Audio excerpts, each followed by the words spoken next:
Halo semuanya, apa kabar? Semoga dalam keadaan sehat ya. Saya Ibu Meriani. Pada sesi ini kita akan membahas Introduction to Accounting, spesifik topik akuntansi pendapatan. Setelah membahas video ini, teman-teman diharapkan dapat memberikan contoh definisi pendapatan menurut para ahli, contoh akuntansi pendapatan, jurnal akuntansi pendapatan. Nah, kita langsung masuk ke contoh soal dan jawaban akuntansi pendapatan. Misalnya, contoh perusahaan ABC melakukan penjualan barang senilai 100.000, 100 juta.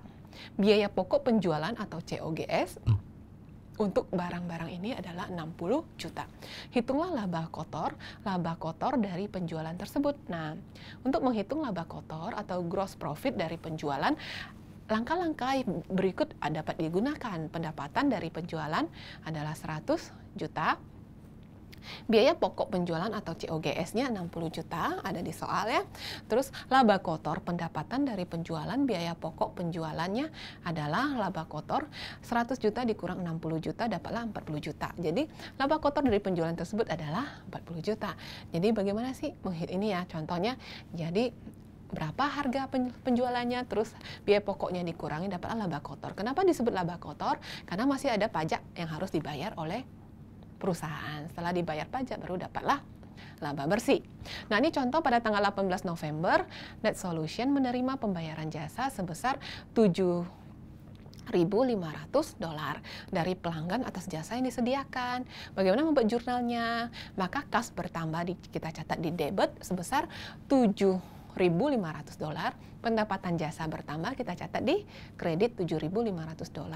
Menerima pembayaran jasa dari pelanggan. Kalau kita menerima uang kan kas kita bertambah dong. Kas bertambah kita catat di debit 7.500. Ada pendapatan jasa, pendapatan bertambah, catat di kredit 7.500. Nah, berikutnya 1 Desember, PT Meibong menerima pendapatan sewa sebesar 890. Menerima pendapatan sewa. Kalau kita menerima pendapatan, maka kas kita bertambah kan? Kas bertambah kita catat di debit 890.000. Lalu sewa diterima di muka. Kita menggunakan akun sewa diterima di muka.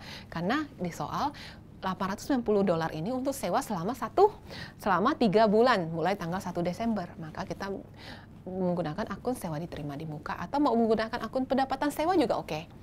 Nah, pendapatan sewa atau sewa diterima di muka oke. Ini artinya ada penerimaan bertambah, sewa diterima di muka kita catat di kredit 890, atau ada pendapatan sewa atau mau menggunakan akun pendapatan sewa bertambah di kredit 890 ya. Menerima pembayaran di muka untuk sewa tanah selama 3 bulan. Nah, berikutnya ada 16 Mei. 16 Mei Bong menerima pendapatan jasa nih. Kalau kita terima pendapatan maka kas bertambah di debit 8.800. Ada pendapatan jasa bertambah di kredit 8.800, menerima pendapatan dari pelanggan. Berikutnya ada pendapatan jasa secara kredit. Nah, ini sekarang kredit. Nah, kalau tadi menerima cash, maka kas bertambah. Kalau ini menerima secara kredit, jadi ada pendapatan tapi nggak nerima cash berupa piutang usaha. Piutang usaha bertambah di debit 8.150, pendapatan jasa bertambah di kredit $8.150 untuk mencatat pendapatan jasa secara kredit ya. Kalau mendapat pendapatan jasa secara kas, maka kas bertambah di debit. Karena ini adalah secara kredit, maka piutang usaha bertambah di debit sesuai nominal di soal $8.150. Pada 31 Mei, Meibong Company menerima uang sebesar $9.870 dari pendapatan jasa selama paruh kedua bulan Desember. Nah, bagaimana membuat jurnalnya?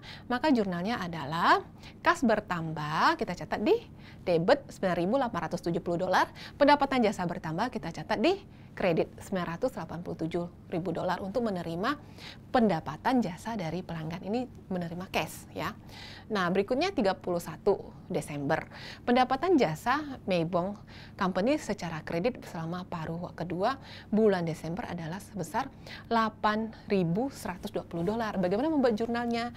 Nah, ini ada pendapatan jasa nih secara kredit. Maka piutang usaha bertambah, kita catat di debit $8.120. Pendapatan jasa bertambah, kita catat di kredit $8.120, mencatat pendapatan jasa secara kredit. Nah, contoh soal ini bisa diambil dari, atau teman-teman bisa membaca lebih dalam di Kiso et al. Tahun 2020 dan dari Warren 2017. Demikian video ini, semoga bermanfaat, tetap semangat, sampai jumpa, bye-bye.